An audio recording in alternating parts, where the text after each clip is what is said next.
Fantastic. अब बात करते हैं सबसे ज्यादा कंट्रोवर्शियल टॉपिक पर पिछले 2 दिनों के अंदर। आखिर राम मंदिर के ट्रस्ट में क्या घपला चल रहा है। समझ रहे हो? समझ रहे हो? समझ रहे हो ना? जैसा कि आप सबको पता है, आने वाले समय में उत्तर प्रदेश में चुनाव के माहौल आपको नजर आने वाले हैं और ठीक उसी हिसाब से उत्तर प्रदेश के जिलों से कुछ विवाद की खबरें भी निकल कर आ रही हैं। सबसे पहले मैं आपको बताऊं तो एक गांव में एक बूढ़े मुसलमान आदमी को कुछ लोग किडनैप कर लेते हैं, उसके बाद उनको मारा पीटा जाता है, यहां तक कि उनसे जबरदस्ती जय श्री राम के नारे भी लगवाए जाते हैं। रिपोर्ट्स और कुछ वीडियोस की माने तो उनकी दाढ़ी को भी काट दिया जाता है। पूरी जानकारी मैं आपको आगे दूंगा इसके बस आगे ही। लेकिन दूसरी तरफ मैं बताऊं तो प्रधानमंत्री जो है हमारे नरेंद्र मोदी साहब, वो G7 समिट में कहते हैं कि फ्री स्पीच होना चाहिए, लोगों को बोलने की आजादी होनी चाहिए, लेकिन वहां से हजारों किलोमीटर दूर कुछ जगहों पर बिल्कुल भी इसके विपरीत हो रहा है। उत्तर प्रदेश में कल एक ABP न्यूज के जर्नलिस्ट को, पत्रकार को मार दिया गया या मरवा दिया गया। मैं आपसे कहूं, ये इंसान, ये जो जर्नलिस्ट है, ये कुछ लीकर माफिया के लोगों के खिलाफ कुछ लिखते थे, आर्टिकल्स लिखते थे, लेकिन ये चीज उन लोगों को पसंद नहीं आती थी और उन्होंने इनका मर्डर करवा दिया। सबसे पहले तो उत्तर प्रदेश की पुलिस का कहना है कि नहीं, ये बिल्कुल भी मर्डर नहीं है, ये तो एक एक्सीडेंट था।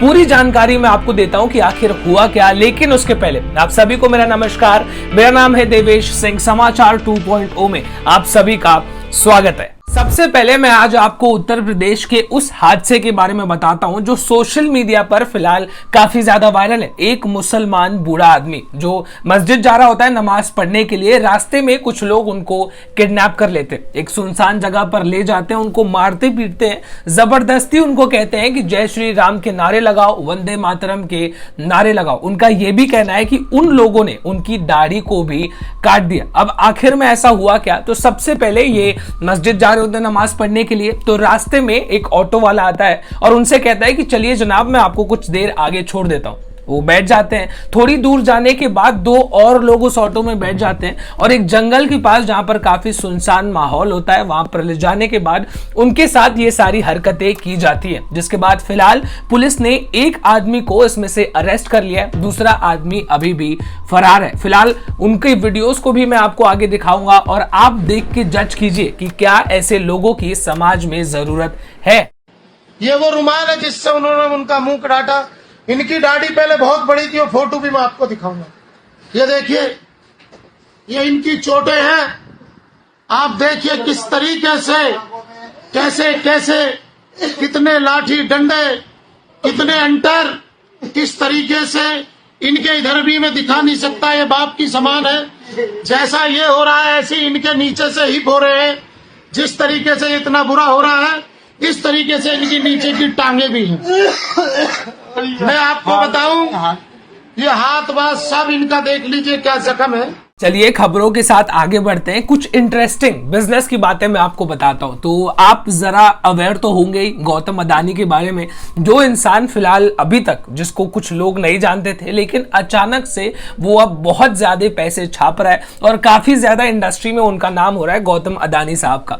अब कैसा है कि उनकी बहुत सारी कंपनीज है, Adani port, Adani group, Adani electricity, पता नहीं क्या क्या, और इतनी सारी कंपनी स्टॉक मार्केट पर लिस्टेड भी है। अब आपने अगर हर्षद मेहता स्टोरी जो है, उनकी जो वेब सीरीज देखी होगी तो आप समझ पाएंगे। उसमें एक जर्नलिस्ट होती हैं जिनका नाम है सुचिता दलाल, जिन्होंने हर्षद मेहता को सुपरस्टार से जुल्फिकार बना दिया। उन्होंने कल ट्विटर पर बस एक ट्वीट लिखा कि एक बहुत बड़ा स्कैंडल हो रहा है। उन्होंने किसी ग्रुप का नाम नहीं लिया कि अदानी ग्रुप ये स्कैंडल कर रहा है। उन्होंने बस ये कह दिया कि एक ग्रुप है जिसके अंदर कुछ गड़बड़ी चल रही है, सेबी भी इस बारे में जांच कर रही है। मैं अभी फिलहाल इसके बारे में खुलकर नहीं बोल सकती, लेकिन उन्होंने ये ट्वीट कर दिया, जिसके बाद इन्वेस्टर्स को ये समझ में आ गया कि ये किन की बात कर रही है। इन्वेस्टर्स ने अदानी ग्रुप के सारे स्टॉक्स को बेचना शुरू कर दिया और एक दिन में, मैं आपको बता रहा हूं, एक दिन में एक एक स्टॉक में 300, 350 से ज्यादा रुपए की गिरावट दर्ज की गई है। पूरे स्टॉक को कंपेयर करें तो 20, 25% स्टॉक में गिरावट हुई है, सिर्फ एक दिन में एक ट्वीट की वजह से। ऐसा लोगों का कहना है। और कुछ फैक्ट्स के बारे में बात करें तो कुछ रिपोर्ट्स का कहना है कि NSDL जो है इंडिया में, उन्होंने ये जो अदानी ग्रुप है उनके जो 3 बड़े फॉरेन इन्वेस्टर्स थे जो इसमें अदानी ग्रुप में बहुत बड़े स्टेक होल्डर्स हैं, उनके अकाउंट को फ्रीज कर दिया गया और इसकी वजह से इन्वेस्टर्स के बीच डर का माहौल पैदा हुआ। उन्होंने स्टॉक्स को बेचना शुरू किया और स्टॉक्स में इतनी तगड़ी गिरावट, एक एक दिन में 20-20, 25, आप सोच नहीं सकते अगर ज्यादा से ज्यादा किसी नॉर्मल स्टॉक में गिरावट होती है तो 10 रुपए, 20 रुपए, मान लीजिए कि एकदम हालत खराब हो गई, 30-40 रुपए गिर गए, लेकिन 300-300, 350 रुपए की गिरावट सिर्फ एक दिन में एक ट्वीट की वजह से, अगर कुछ रिपोर्ट्स की माने तो। आगे बढ़ते हुए मैं आपको बताऊं तो गौतम अदानी को एक दिन में कितने रुपए का नुकसान हुआ होगा इस ट्वीट की वजह से, या जो मीडिया में कुछ लोग बात कर रहे हैं कि NSDL ने इनके फॉरेन इन्वेस्टर्स के अकाउंट को ब्लॉक कर दिए। 70,000 करोड़ रुपए, जी हाँ 70,000 करोड़ रुपए का नुकसान अदानी ग्रुप को फेस करना पड़ा है, जिसके बाद मजबूरी में ग्रुप को सामने आके बोलना पड़ा कि बिल्कुल भी नहीं, जो मीडिया में बातें चल रही हैं कि अकाउंट को फ्रीज कर दिया गया, ये सारी बातें बिल्कुल भी झूठ है। अब देखना ये होता है कि इस रिपोर्ट के बाद फाइनली आज अदानी ग्रुप किस तरीके से स्टॉक मार्केट पर रिएक्ट करता है। अपने मुंबई से एक एक्स नेवी ऑफिसर ने अपने बच्चों को, 2 बच्चों को गोली मार दी। पूरा हादसा अगर मैं आपको समझाऊं तो सबसे पहले इन ऑफिसर साहब का नाम है भगवान पाटिल, उम्र 75 साल। दोनों बच्चों के साथ इनका कुछ विवाद चलता रहता था, मोस्टली अपनी SUV के इंश्योरेंस प्रीमियम को लेके, जिसके बाद झगड़े में गुस्से में आके इन्होंने अपने बच्चों के ऊपर 3 गोलियां चला दी अपनी लाइसेंस्ड रिवॉल्वर से, जिसके बाद एक गोली छोटे बेटे के पेट में जाके लगी और 2 गोलियां, एक बड़ा बेटा उसके शोल्डर में लगी और दूसरे पेट में। ज्यादा खून बहने की वजह से, ज्यादा चोट लगने की वजह से बाद में बड़े बेटे की जान तक चली गई। पुलिस ने तुरंत पाटिल साहब को अरेस्ट कर लिया।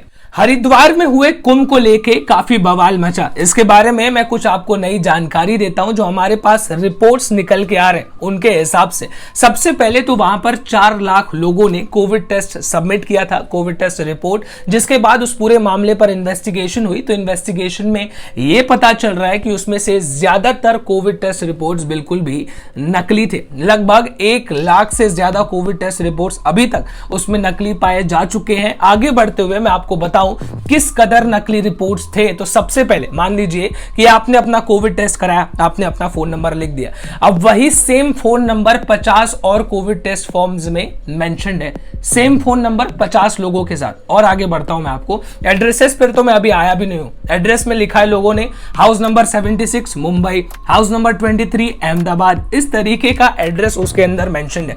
और मैं आपको बताता हूं जो एक एंटी एजिंग टेस्ट किट होता है जिसके इस्तेमाल से लोगों का कोविड टेस्ट किया जाता है। अब ये होता है कि एक कोविड टेस्ट किट से एक ही आदमी का टेस्ट हो सकता है, लेकिन यहां पर जो डेटा सबमिटेड है उसके हिसाब से एक टेस्ट किट से 700 लोगों का टेस्ट किया गया, एक टेस्ट किट से 700 लोगों का।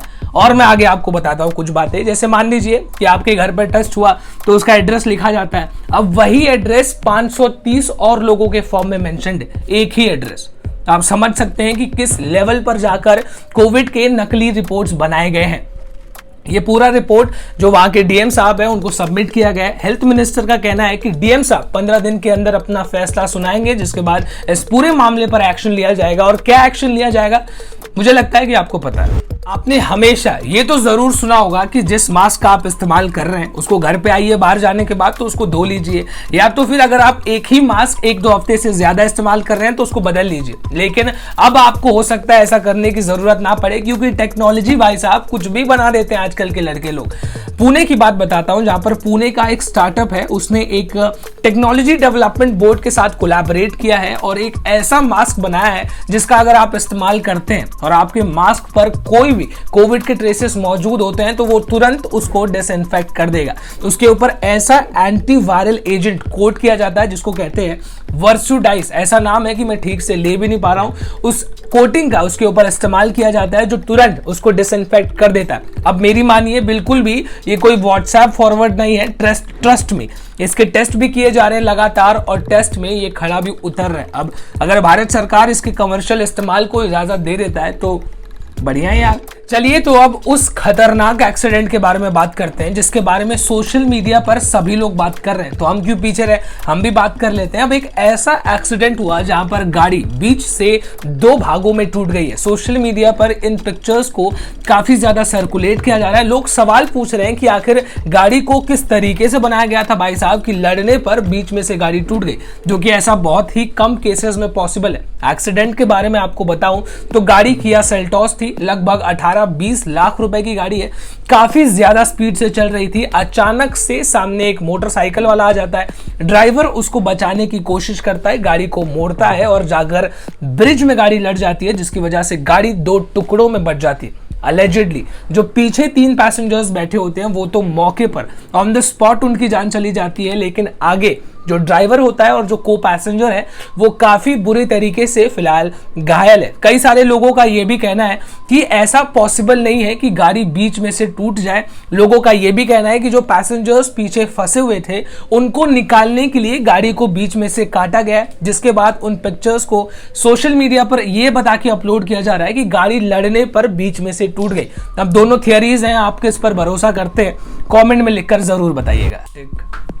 अब बात करते हैं सबसे ज्यादा कंट्रोवर्शियल टॉपिक, राम मंदिर। पिछले 2 दिनों में सबसे ज्यादा सुर्खियों में राम मंदिर चल रहा है, तो आखिर राम मंदिर का मसला क्या है। जहां पर श्री राम भगवान का जन्म हुआ है वहां पर मंदिर बनने वाला है और उस राम मंदिर के ट्रस्ट के ऊपर आम आदमी पार्टी के कुछ एमएलएज ने कुछ एलिगेशंस लगाए, जो मैं आपको सबसे पहले बता दूं। उनका कहना है कि एक जमीन है जिसको राम मंदिर के ट्रस्ट वालों ने खरीदा है, जिसको 15 मिनट पहले किसी ने 2 करोड़ रुपए में खरीदा और 15 मिनट के बाद ही राम मंदिर के ट्रस्ट को 18 करोड़ 50 लाख रुपए में सेम जमीन बेच दी। अब जो बीच का पैसा है वो कोई खा गया, ऐसा उन्होंने अलेजिडली बताया, जिसके बाद राम मंदिर के ट्रस्ट ने एक ऑफिशियल स्टेटमेंट रिलीज किया जिसमें उन्होंने बताया कि ये सारी चीजें जो उनके ऊपर इल्जाम लगाए जा रहे हैं वो बिल्कुल भी पॉलिटिकली मोटिवेटेड है, इसमें कोई सच्चाई नहीं है। उनका कहना है कि 2017 में जिसकी ये जमीन थी उसने किसी से खरीदी थी 2 करोड़ रुपए में, लेकिन 2019 में